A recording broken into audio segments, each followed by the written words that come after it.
Okay, back.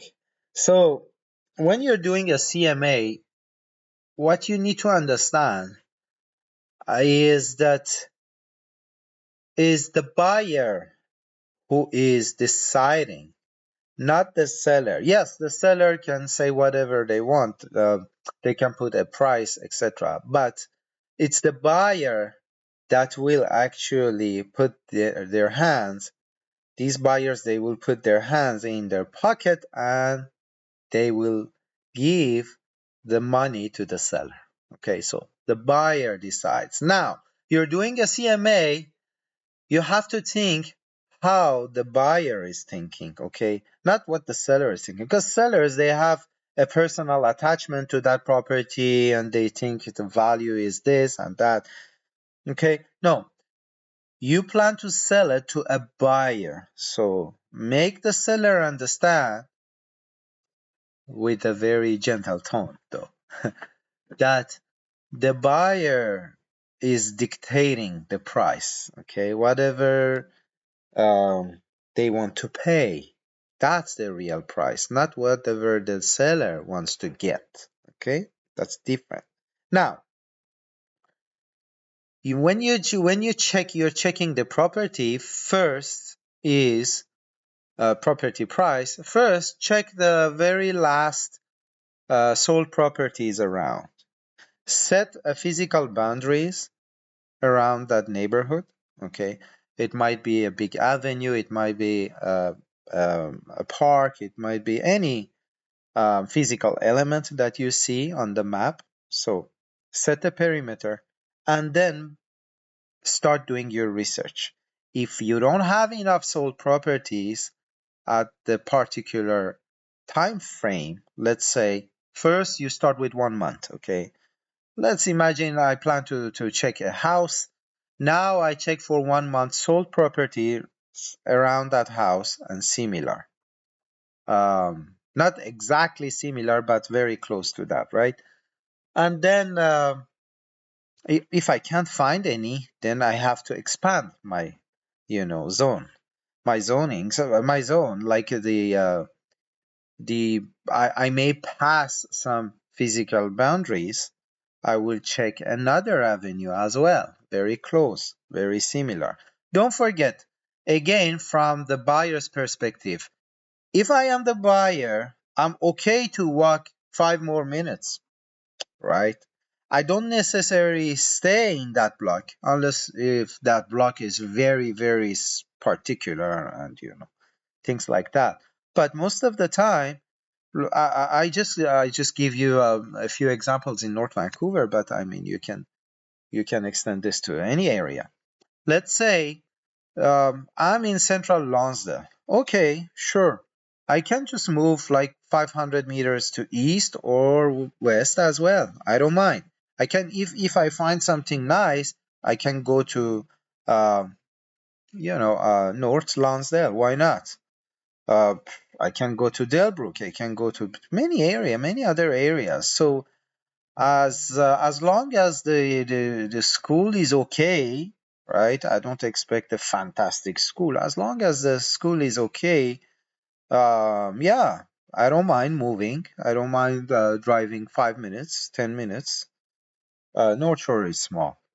So, anyways, it's the same thing for Coquitlam. It's the same thing for North Burnaby, South Burnaby, and areas like that. Anyways, Surrey, like North Surrey, South Surrey, White Rock, things like that, right? Areas like that. So, don't forget they have the choice, right? They can choose.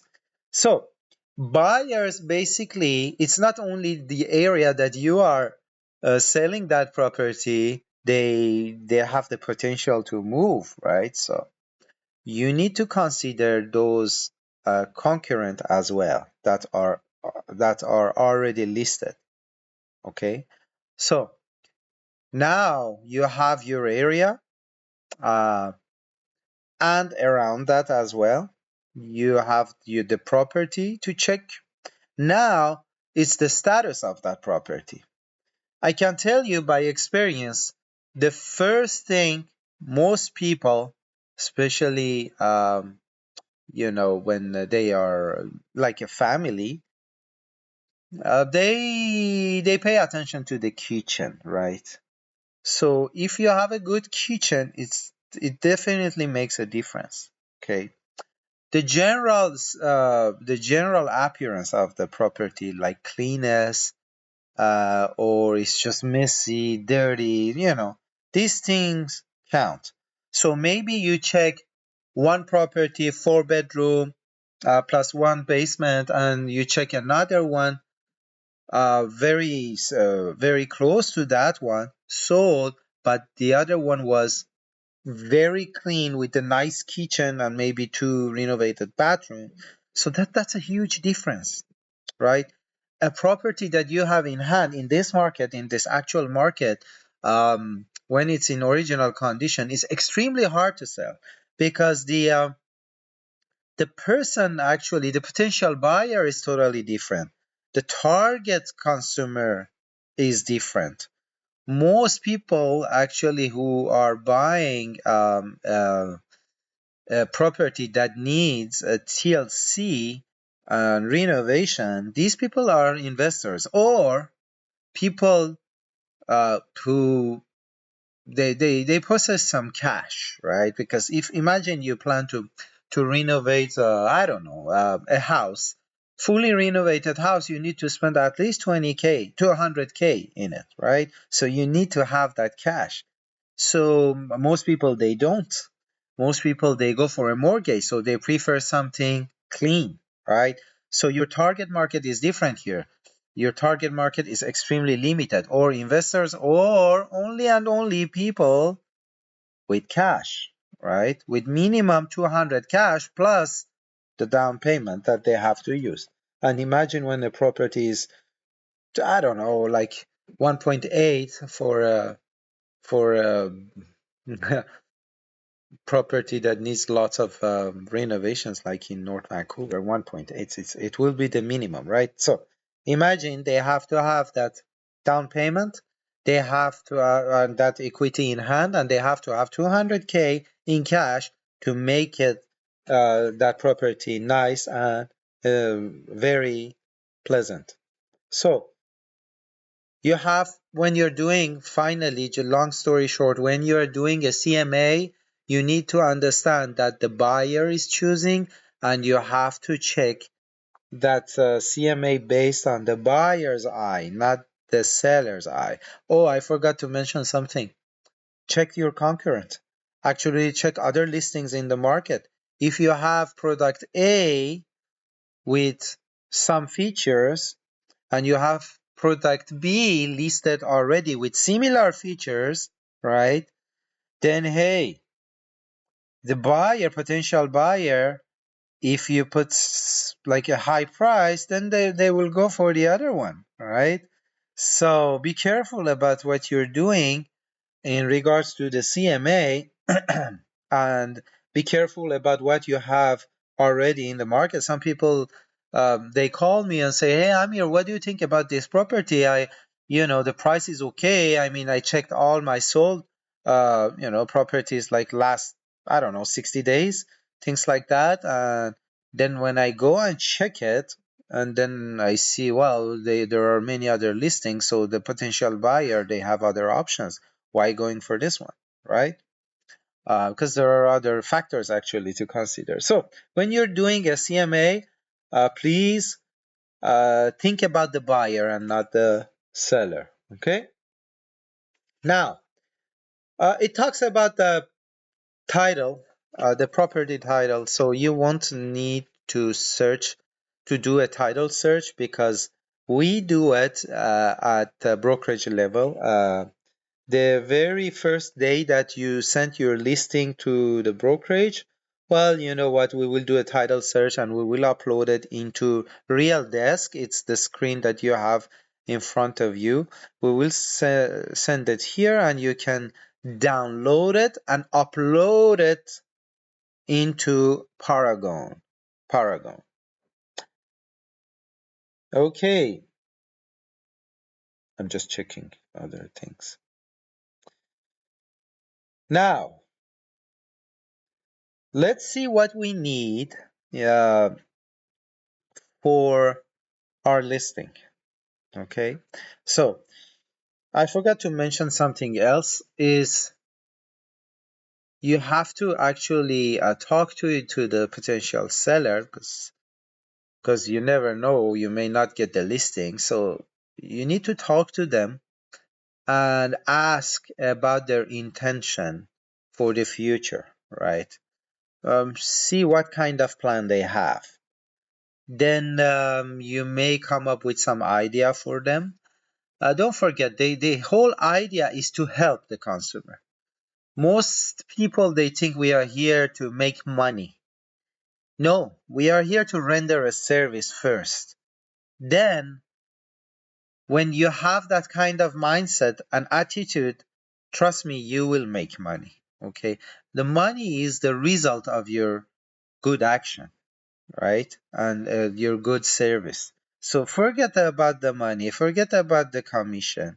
When you render a service, you will actually earn good money. So try to provide the best service you can. Okay, forget about the commission. You will get it. Now, you know about their intention, so you know your client, you know your product. Okay, you did your due diligence, you have your CMA, whatever is needed, all those informations are collected.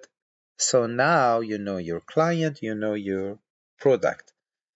Let's log in into the site. Oops, yeah. Oh my God. Okay. It's called Real Desk. Previously it was called DATZ. Okay, DATZ. Now it's Real Desk. Sometimes I will call it DATZ. So it's the same platform. It's here. Now, what you will see, let's say I'm gonna choose one agent. I'm gonna choose Milan. It's our managing broker, one of the managing brokers. Oh, where are you, Milan? Here. This is exactly what you see, okay? So when you log into that, you go to your transaction room and you will see these menus here, okay? I see a little bit more, but you have these menus in your platform. Now, you see one side it says client, this side it says listings, deals, and lawyers and notaries, right? Okay, first one, it's about listing. Here, not to be confused with this, start a new listing deal. This is part of deals, right? It's not a listing. Listing is just here. We have two menus, send a new listing to the office, or we have make change to an existing listing. Now, here's how it works. Basically, in our office, you send your documents via this platform, and then a dedicated person at office level, they will check that, send that to the managing broker.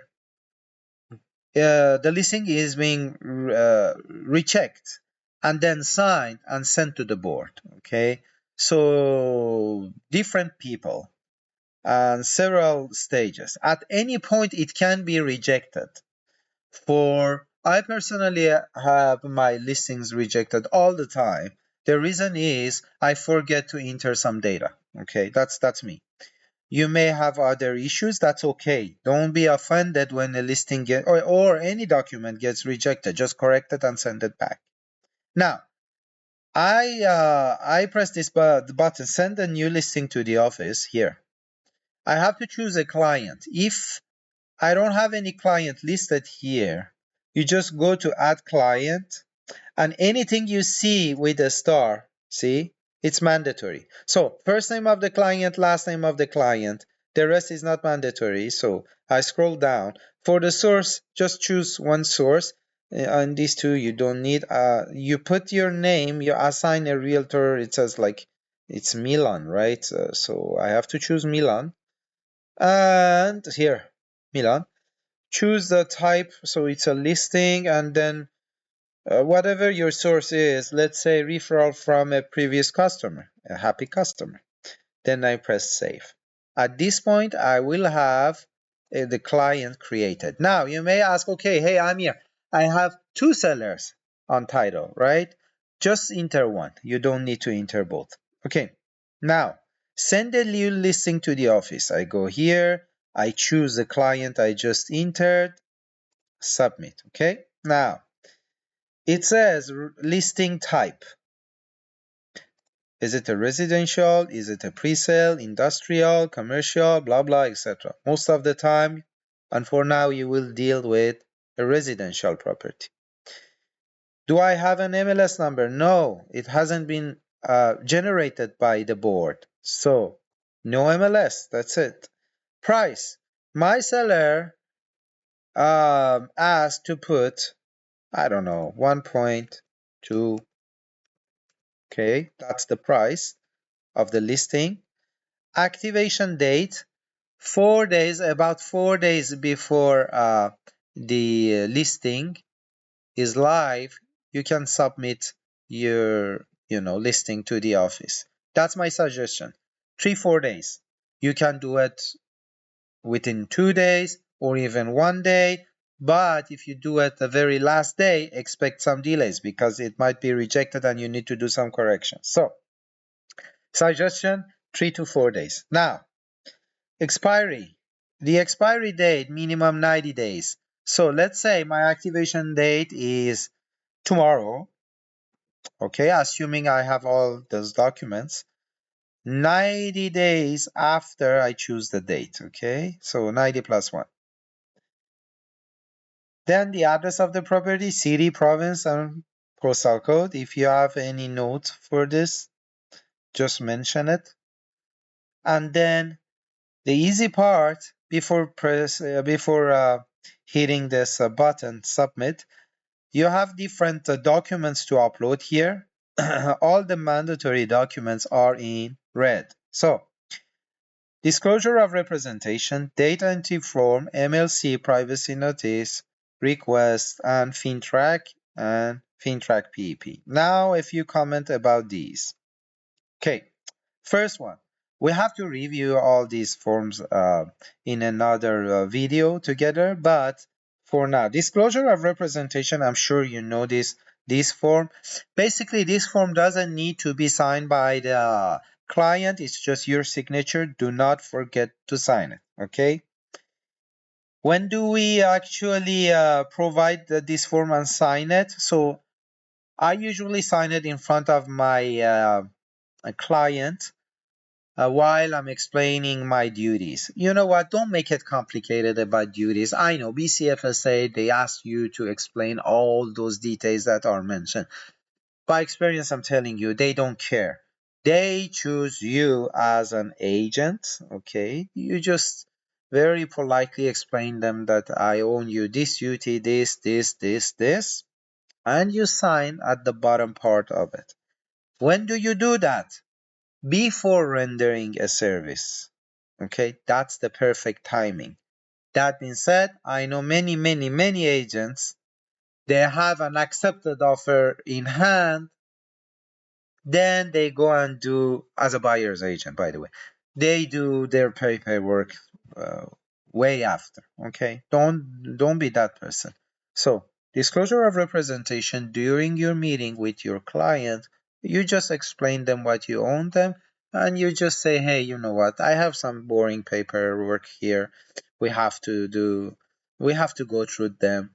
One of them is this one, disclosure of representation. I own you these duties, and then you sign it. Put it aside. Ready to go. Scan it, PDF format. It's ready to go. You just press this, and you can uh, upload it. Then data entry form. This one is very easy to find. Let me show you where to find it. I have to stop this and come. Oh, actually, it's good. I can see it. Now, where to find that? data entry. So if it's a house, so you go for anything, any form, we know it's web forms, right? In web forms, you go to web forms and then you type data, okay? And you start scrolling down. MLS, Fraser Valley, Greater Vancouver, just here as example. See, MLS link Greater Vancouver Realtor. Okay, that's my board. I'm part of other boards as well, but anyways, for now we choose this one.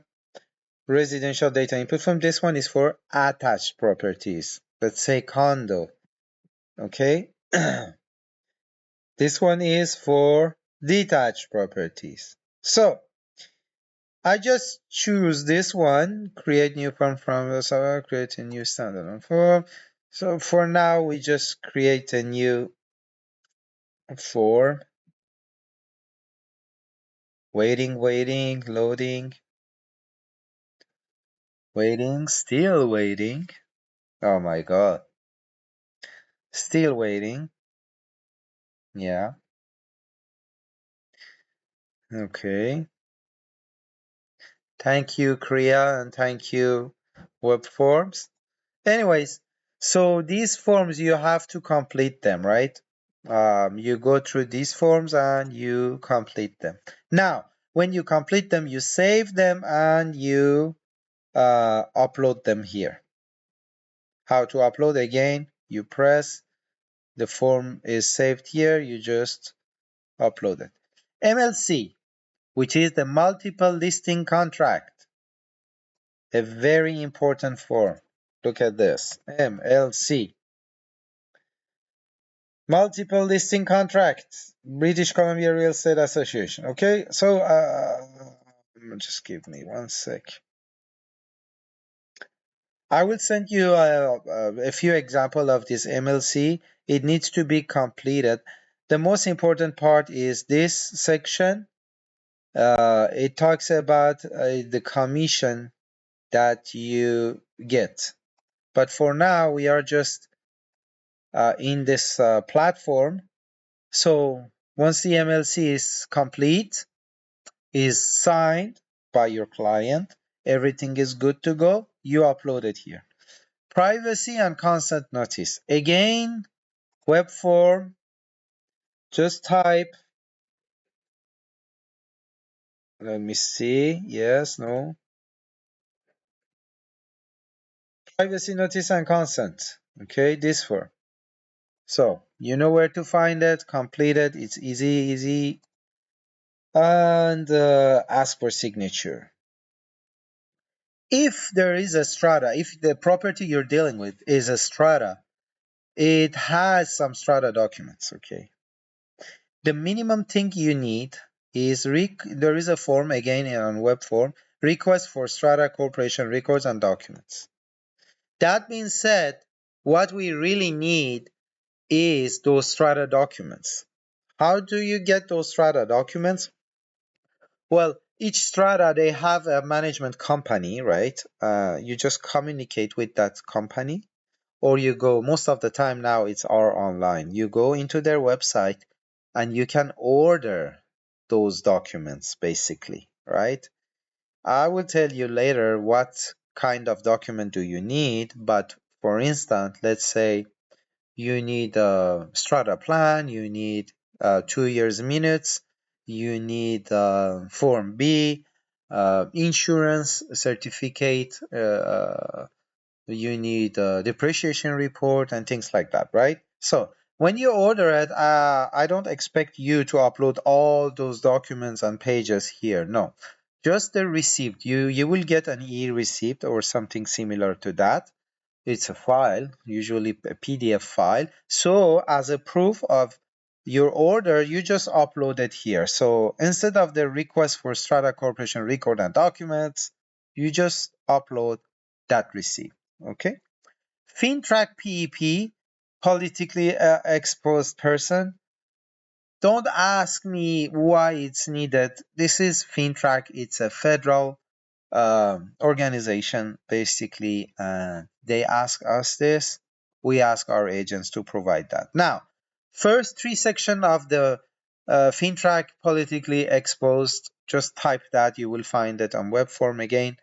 Uh, it says, is that person related to this and that? You just click no, no, and that's it. FinTrack, the individual, let me actually FinTrack. Let me search this one. You see, all these forms are provided by FinTrack, right? So individual identification information record, this one, extremely important. For each individual, you will have one FinTrack. And it needs to be fully actually completed. So sales representative, don't forget your name and the brokerage name, the address, full, right? Complete. For we don't do the credit check most of the time. What we really need, in fact, is an ID, an official ID, let's say driver's license, and it must be valid, right? And then you just complete check mark, third party. Most of the time it's a no. If you see some parents paying for their kids, or if you see an individual paying for a corporate, or an individual paying for another person, then yes, there is a third party involved, right? Then you will actually record that third party person as well. Some questions in regards to client risk, check mark. Don't forget D1, the purpose, and the intention, etc. So FinTrack, very important. Don't be negligent in that regard. Most brokerages, they get audited by FinTrack, and a FinTrack or one or two FinTrack officers, including our brokerage. Right now, we are under audit actually, so I can tell you it's very important. Fines are extremely high, and again, it's a federal agency. Yeah, so I'm sure you understand the importance of this FinTrack. Now, if you do have a corporate selling a property, even buying a property, you will provide certificate of incorporation. Okay. Another and corporate FinTrack also. There is a FinTrack for corporate, yes. Beneficiary ownership record, that's a new one. This one you can find it in our website, not in web forms, in our website. And a form showing and giving us the necessary information about the person who has the authority to sign on behalf of the company. Okay, so these forms are very important: certificate of incorporation and corporate FinTrack, and you just upload them as well. No title search needed. Property disclosure statement, yes and no. Some sellers, they are okay to provide that PDS, some sellers are not. So, that's why it's not mandatory. If you have it, good for you, upload it.